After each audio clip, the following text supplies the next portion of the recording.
the Russian space station Mir as it performs an on-orbit burn.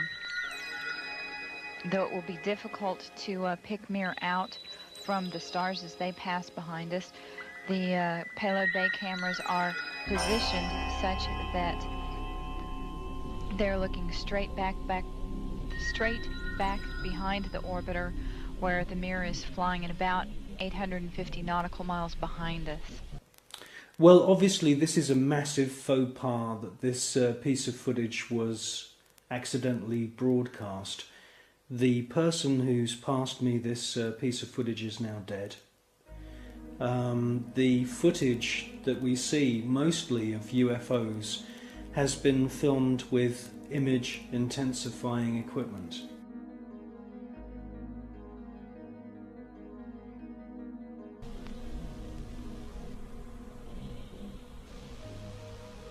No joy from here, story. Hope it was a good one, though, for our friends.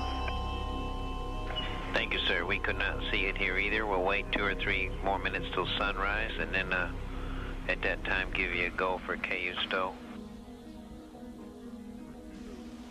We're at a mission elapsed time of 7 days, 13 hours, and 17 minutes. This is Mission Control, Houston.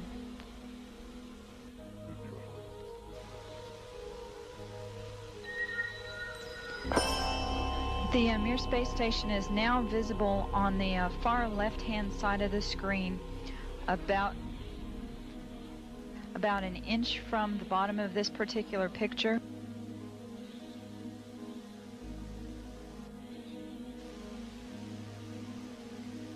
Okay, the Mir space station is the small flashing light in the center, about an inch from Camera Charlie on a monitor. the left-hand side of the screen. It's slowly...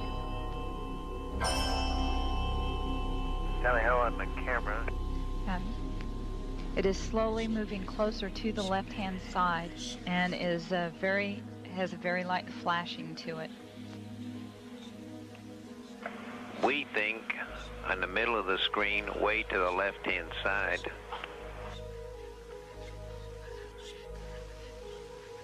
We think you can see a flashing light just a little bit to the left of the center of the screen, very faint.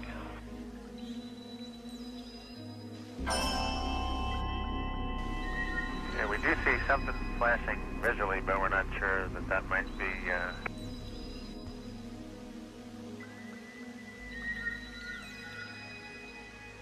This is Mission Control, Houston. Once again, we believe we were just able to spot the Mir spacecraft as it flies about 850 nautical miles behind us.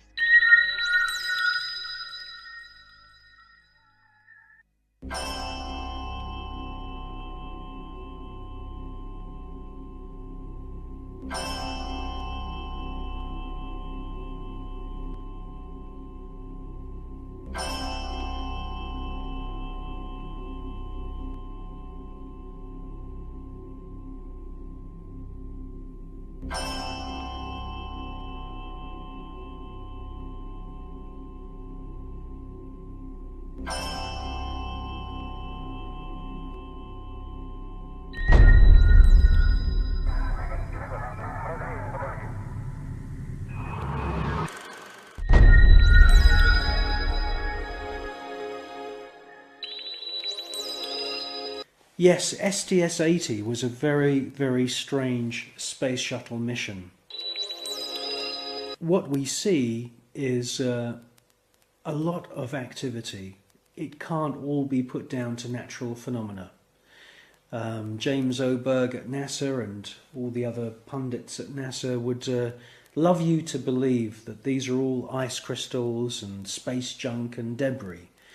Quite frankly, if there was that amount of debris, that sheer number of shooting stars flying around in close proximity to the space shuttle and the Mir space station, it would be not safe to put craft up into space. A piece of rock just a few millimeters across, travelling in the opposite direction of the space shuttle, would rip through the entire structure of the space shuttle and cause a fatal accident.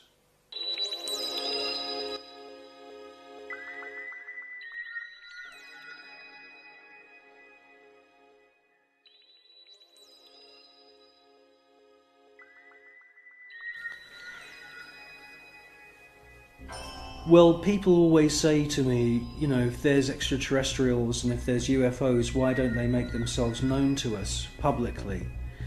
Well, I think with the space shuttle mission STS-80, that's exactly what they did do. You see objects which are out of focus, or they are transparent in some kind of way. And the first one comes from behind the space shuttle, comes into the field of view, and they make their way to the upper atmosphere. That's at least what it looks like. It's joined by many others, and you get a kind of rough circular formation appearing. And then you get the piece de resistance. The last orb comes into the center of this formation, and as soon as it finds its position, it lights up. And then you can see a sort of dance of lights around this formation. Now, this suggests to me incredible intelligence. It suggests to me that they are saying, look at us, look how clever we are. And it's an astounding piece of footage.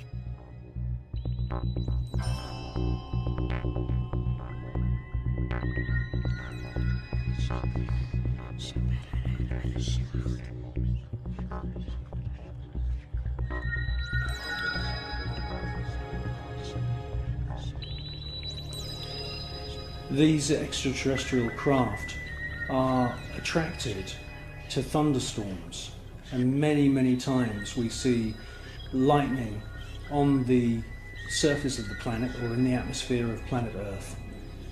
And as soon as these electric storms start, the UFOs swarm into the area.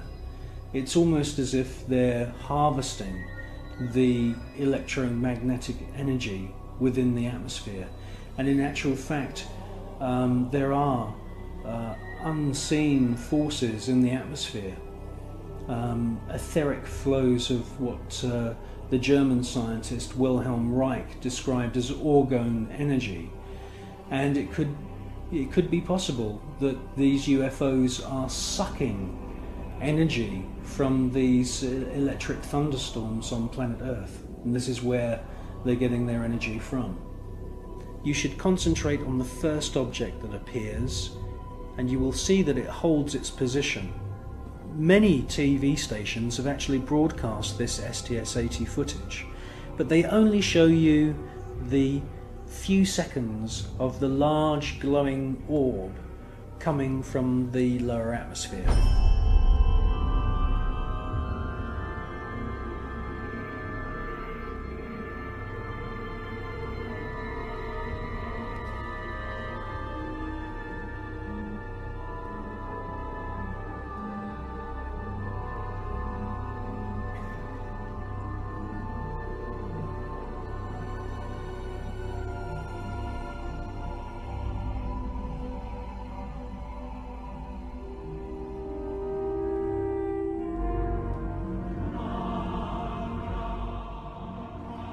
The cameraman who's operating the space shuttle camera is fully aware that the first object has held its position, and after the large orb has ascended from the lower atmosphere and the shuttle is moving away from the scene,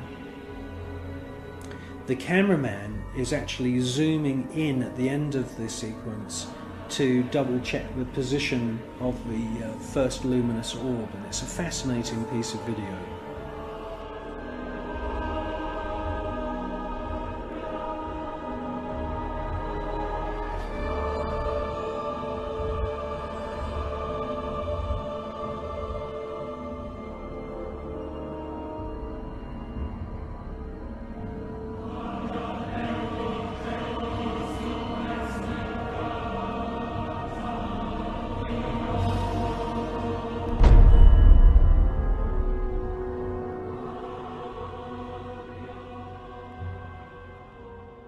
A few years ago there was an astounding book published It's called The Day After Roswell. And it's written by a gentleman called Philip Corso, who's now dead. He had a military career that lasted more than 20 years, and during that time he served at the White House, and then he was a senior official at the Pentagon. And in this book, which is an astounding book, he clearly says that there is a war going on in space.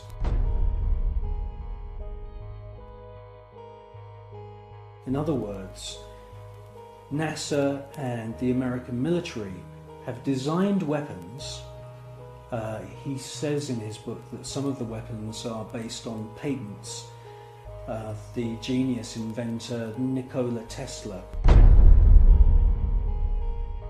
Philip Corso tells us that there are plasma beam weapons being used against these UFOs, and that sometimes these UFOs are hit.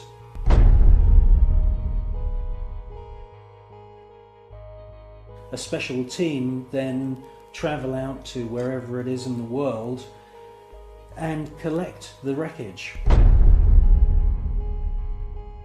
Now, from the wreckage, they back engineer any useful technology. In his book, he clearly states that microchips, semiconductors, fiber optics, lasers, many other new metal alloys have all been back engineered from wreckage which they've collected from UFOs which have been shot down by the American government.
I believe that what we're seeing with the footage from Space Shuttle mission STS-48, that we are seeing several intelligently controlled extraterrestrial craft.